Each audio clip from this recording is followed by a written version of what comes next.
Mun suosikkini on Akseli Kallelan Autuaiden saari, ja mä päädyin tähän työhön sen takia, että tästä lähtee heti mielikuvitus liikkeelle, kun tätä katsoo. Mä ajattelin sitä, että mitä täällä tapahtuu.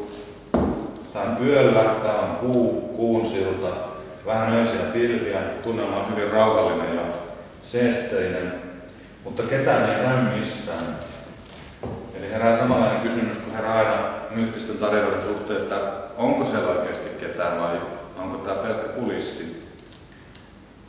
Autuaistahan puhutaan yleensä sellaisessa yhteydessä, että sanotaan, että ihmiset on kuolleet ja autuat on niitä, jotka on pelastunut tai muulla tavalla temmattu pois maallisesta murheesta. Ja tämä saari on sellainen muuta maailmalta täysin suojassa oleva ikään kuin pieni paratiisi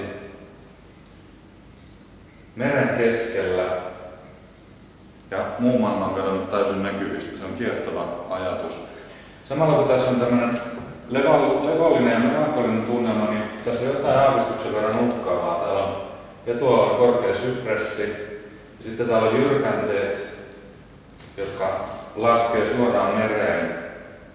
Herää tietysti kysymys, mitä tapahtuu, jos Autuaiden saarella tulee riita tai jos joku vahingossa eksyy liian lähelle reunaa, voiko täältä pudota pois? Mitä sitten tapahtuu? Jos sieltä tulee kerran karkoituksen, pääseekö enää takaisin?